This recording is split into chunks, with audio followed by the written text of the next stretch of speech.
शुक्रिया मैडम कि आपने मुझे बैंकिंग बिल 2024 पर बात करने का मौका दिया। सर, बैंक ईंट या सीमेंट से बनी किसी इमारत का नाम नहीं है। बैंक सिर्फ किसी स्टील या एल्यूमिनियम से बने एटीएम का नाम नहीं है, और बैंक ना ही एक काउंटर से दूसरे काउंटर पर दौड़ रहे बैंक ग्राहकों की उस दौड़ का नाम है। बैंक नाम है विश्वास का, बैंक नाम है अधिकार का, न्याय का, समानता का। लेकिन पिछले कुछ वर्षों में यह विश्वास जो ग्राहकों का बैंकिंग व्यवस्था में था, वो कहीं ना कहीं कमजोर होता नजर आ रहा है, और उसके कुछ बुनियादी कारण, बहुत ही बेसिक कारण आज मैं सदन में आपके माध्यम से सरकार के सामने रखना चाहूंगा। सबसे पहला, पुअर कस्टमर सर्विस। यदि आज किसी ग्राहक को सरकारी बैंक में किसी काम से जाना हो, तो मान लीजिए उसके ग्रह खराब चल रहे हैं और दिहाड़ी भी खराब होगी। कोई नौकरी पेशा आदमी हो तो ऑफिस से छुट्टी लेनी पड़ती है, कोई स्टूडेंट हो तो प्रैक्टिकल का एग्जाम मिस करना पड़ता है, यहां तक कि साधारण सी पासबुक अपडेट कराने भी जाना हो तो वो भी एक संघर्षशील सफर में तब्दील हो जाता है। मैडम, आप जब किसी सरकारी बैंक में घुसते हैं तो ऐसा लगता है कि 80 या 90 की दशक की किसी इमारत में आ गए हैं, जहां पे दीवारें उखड़ रही होती हैं, पंखा अपनी मर्जी से चलता है और लाइनें रेल टिकट से भी ज्यादा लंबी होती हैं।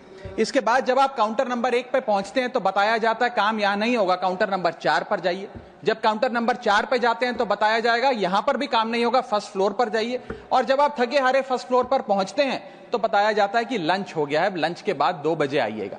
2:15 पहुंचते हैं तो बताया जाता है कि लंच एक्सटेंड हो गया, अभी कर्मचारी गुलाब जामुन खा रहे हैं। यह व्यवस्था है कस्टमर सर्विस की एक सरकारी बैंक में। और आज हम जहां चांद पर पहुंच गए, यूपीआई से गोलगप्पे खरीद रहे हैं, लेकिन हमारी सरकारी बैंकिंग व्यवस्था 80-90 के दशक से बाहर नहीं आ पा रही है। अभी आरबीआई के गवर्नर ने हाल ही में एक प्रेस कॉन्फ्रेंस कर वित्तीय वर्ष 23-24 की रिपोर्ट जारी करते हुए कहा कि 95 शेड्यूल्ड कमर्शियल बैंक्स में एक साल में, एक वित्तीय वर्ष में 1 करोड़ से ज्यादा कस्टमर सर्विस से संबंधी कंप्लेंट्स आई हैं। और ये तो वो कंप्लेंट्स हैं जिन लोगों को पता था कंप्लेंट कैसे दर्ज करानी है और उन्होंने दर्ज कराई। न जाने ऐसी कितनी कंप्लेंट्स होंगी जो सिस्टम में कैद ही नहीं हुई।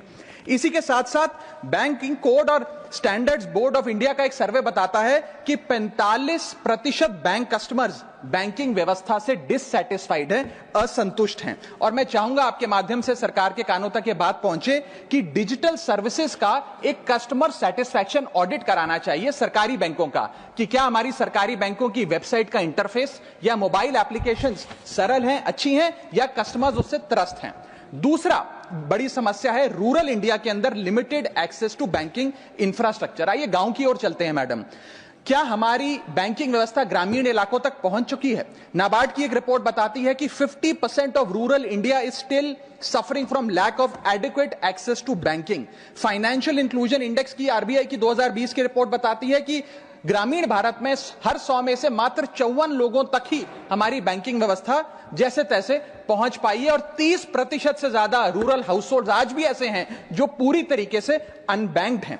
और मैम, बैंकिंग की ग्रामीण इलाकों में अगर बात करें तो बैंकिंग व्यवस्था ने ग्रामीण इलाकों के साथ सौतेला व्यवहार किया है। पहले तो बैंक की ब्रांच गांव के पास नहीं है। जब वो बूढ़ा आदमी भोला भटका बैंक की 5-10 किलोमीटर दूर ब्रांच तक पहुंचता है तो पता लगता है कि बिजली गुल है। बिजली आ जाती है तो पता लगता है सर्वर डाउन हो गया है। सर्वर भी चल जाता है तो पता लगता है आधार सीडिंग में दिक्कत है, फिंगरप्रिंट मिसमैच हो रहा है, या बैंक अकाउंट की मैपिंग ही नहीं हो पा रही है। डॉक्यूमेंटेशन से लेकर कॉम्प्लिकेटेड फॉर्म से लेकर लैंग्वेज के चैलेंजेस तक ग्रामीण इलाकों में लोगों को झेलने पड़ते हैं। और सबसे ज्यादा बैंकिंग फ्रॉड भी गांव के भोले भाले आदमी के साथ होता है। इसी के चलते हमारे गांव का आदमी प्राइवेट निजी साहूकार के पास जाकर लोन लेना बेहतर समझता है, ना कि किसी बैंक के पास जाकर। और जब वे साहूकार के पास जाता है तो ना वहां पेपर वर्क होता है, एक इजियर एक्सेस होता है, फियर ऑफ बैंक और इलिटरेसी नहीं होता।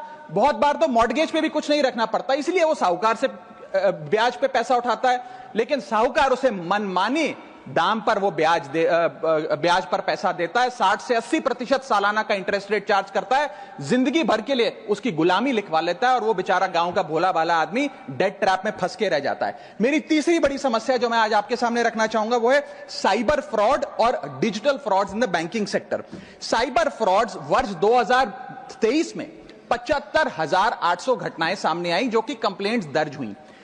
वर्ष 2024 आते आते 75,000 से बढ़कर यह आंकड़ा 2,92,000 हो गया, यानी कि 285% के बैंकिंग फ्रॉड्स की घटनाओं में इजाफा देखा गया और 2100 करोड़ रुपए लोगों के इस बैंकिंग फ्रॉड के चलते जीरो हो गए, शून्य हो गए, उनका नुकसान हो गया। और सबसे ज्यादा कंप्लेंट्स इसमें यूपीआई रिलेटेड बैंकिंग फ्रॉड्स की आई हैं। मैडम, मैं आपको बताना चाहूंगा कि मनी थेफ्ट के साथ साथ उतना ही जरूरी है डेटा थेफ्ट। जब आप बैंक को पूरे विश्वास के साथ अपना डेटा देते हैं, अपना पैन देते हैं, अपना नाम, एड्रेस, डेट ऑफ बर्थ, तमाम चीजें देती हैं, क्या बैंक आपके डेटा को सुरक्षित रख पाता है? क्या बैंक वो जाने अनजाने में या डेटा चोरी के माध्यम से वो सारा हमारा डेटा मार्केटिंग कंपनियों के पास, क्रेडिट कार्ड कंपनियों के पास, लोन देने वाले, फ्लैट बेचने वाले लोगों तक नहीं पहुंचता? एक रिपोर्ट के मुताबिक 2019 में एसबीआई के 3 million customer account data leak हो गया और तमाम बैंकिंग हिस्ट्री लीक हो गई।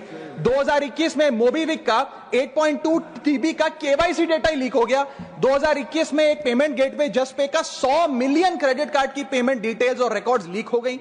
अब ये लीक है कि जाने अनजाने में डेटा शेयरिंग है, ये फैसला मैं आप तक छोड़ता हूं, लेकिन आपको इस डेटा लीक का भुगतान करना पड़ता है, आपको उसको भुगतना पड़ता है। और उसका सबसे छोटा सा उदाहरण है कि आए दिन आपको आपके बीवी, आपके माता पिता, आपके घर वाले फोन करके आपका हाल पूछे ना पूछे, मार्केटिंग कॉल्स वाले आपको रोज फोन करके कहेंगे कि आपका क्रेडिट कार्ड अप्रूव हो गया, आपका लोन अप्रूव हो गया, हमसे फ्लैट ले लीजिए, हमसे फलानी चीज ले लीजिए। इनके पास ये हमारा डेटा आता कहां से, एक बड़ा सवाल है। चौथी समस्या, हिडन चार्जेस और फीस। मैं चाहूंगा आपके माध्यम से ये नाना प्रकार के चार्जेस जो आज मैं सदन में लाया हूं, ये माननीय वित्त मंत्री जी तक पहुंचे, ताकि देश के आम आदमी की जो जेब बैंकिंग सिस्टम काट रहा है, ये उसे पता लगे, ग्राहक को भी और माननीय वित्त मंत्री जी को भी। पहला, मिनिमम बैलेंस पेनल्टी। यदि आप न्यूनतम बैलेंस नहीं रखते हैं तो 100 से 600 रुपए प्रति माह बैंक आपका काट लेता है। इस चार्ज को लगाने के बाद बैंकों ने वित्तीय वर्ष 22-23 में 3500 करोड़ रुपए मिनिमम बैलेंस पेनल्टी के नाम से लोगों से वसूले हैं। मैडम, दूसरा चार्ज, एक्स्ट्रा एटीएम यूजेज। आपको एटीएम ट्रांजैक्शन के लिए 2 से 3 की मोहलत मिलती है, 2 से 3 की इजाजत मिलती है बैंकों द्वारा। अगर आप चौथा, पांचवा ट्रांजैक्शन कर लें तो हर ट्रांजैक्शन पे 20 रुपए एटीएम चार्ज आपको देना पड़ता है। इनएक्टिविटी फी 100 से 200 रुपए सालाना, यानी कि अगर बैंक आप बहुत ज्यादा अपना अकाउंट यूज नहीं करते हैं तो बैंक इनएक्टिविटी के नाम पे भी चार्ज लगा देता है। फिर बैंक स्टेटमेंट आप मंगवाते हैं तो बैंक स्टेटमेंट इशुएंस चार्जेस के नाम पर आपसे 50 से 100 रुपए लेता है। फिर आप कहते हैं हमें एसएमएस अलर्ट के माध्यम से मेरे बैंक के खाते में क्या आ रहा है उसकी जानकारी मिले, तो एसएमएस अलर्ट चार्जेस के नाम पर भी प्रति क्वार्टर 20 से 25 रुपए आपसे लिया जाता है। ऑनलाइन पेमेंट करेंगे एनईएफटी की तो ट्रांजैक्शन फी भी ली जाती है। जबरदस्ती आपको पहले लोन बेचते हैं और फिर उसके बाद लोन प्रोसेसिंग फी के नाम पर 1 से 3% लोन अमाउंट का काट लेते हैं। और जब आपकी किस्मत ठीक चल रही हो और आप समय से पहले अपना लोन बकाया जो है उसका भुगतान करने बैंक पहुंच जाएं तो loan pre closure charges, early payment penalty के नाम पर भी बैंक आपसे पैसा वसूलता है। साधारण सा सिग्नेचर बदलवाना हो, नॉमिनी की डिटेल्स बदलवानी हो, उस चेंज पर भी 200 रुपए प्रति ट्रांजैक्शन के नाम पे बैंक आपसे पैसा वसूलता है। और डिमांड ड्राफ्ट, पे ऑर्डर बनाने जाएं तो 100 से 200 रुपए प्रति डिमांड ड्राफ्ट आपसे पैसा वसूलता ही वसूलता है। यानी कि कस्टमर्स की जेब काटी जा रही है और कस्टमर्स को पता भी नहीं लगता कि कितना पैसा बैंक इन नाना प्रकार के चार्जेस के चलते आम आदमी से वसूल रहा है। मेरा पांचवा और आखिरी point madam, insurance and investment product miss selling. अपने क्वार्टरली या मंथली टारगेट्स पूरा करने के लिए बैंक के एग्जीक्यूटिव मिस सेलिंग करते हैं, गलत प्रोडक्ट लोगों को बेचते हैं। यह भी एक प्रकार का हनी ट्रैप है। मीठी मीठी बातें कर भोले भाले मासूम लोगों को ऐसे प्रोडक्ट्स बेच दिए जाते हैं जिनकी जरूरत उन्हें है ही नहीं। IRDAI, insurance regulatory development authority of India की एक रिपोर्ट बताती है कि 3.5 लाख सालाना कंप्लेंट्स में से 20% कंप्लेंट्स सिर्फ और सिर्फ मिस सेलिंग की, गलत प्रोडक्ट बेचने की उन्होंने दर्ज करी हैं। सेबी की एक रिपोर्ट बताती है कि 30% इन्वेस्टर मिसलीडिंग इंफॉर्मेशन का शिकार हैं। और म्यूचुअल फंड्स की मदर बॉडी, जिसे association of mutual fund of India कहते हैं, वो बताती है कि 23%, मैं खत्म कर रहा हूं मैडम, 23% इन्वेस्टर ऐसे हैं जिनके पास वो प्रोडक्ट्स हैं जो उनके रिस्क प्रोफाइल और फाइनेंशियल गोल से मेल ही नहीं खाते हैं। तो मैडम, मैं इन सारे जो समस्याएं बताई हैं उसके माध्यम से समाप्त कर रहा हूं। बस इतना ही कहना चाहूंगा कि ये बड़ी बुनियादी समस्याएं हैं जो आज इस देश का एक आम अकाउंट धारक, एक आम आदमी सफर कर रहा है। मैं चाहूंगा माननीय वित्त मंत्री जी इन बुनियादी सुविधाओं का, इन बुनियादी समस्याओं का समाधान दे। बहुत बहुत शुक्रिया।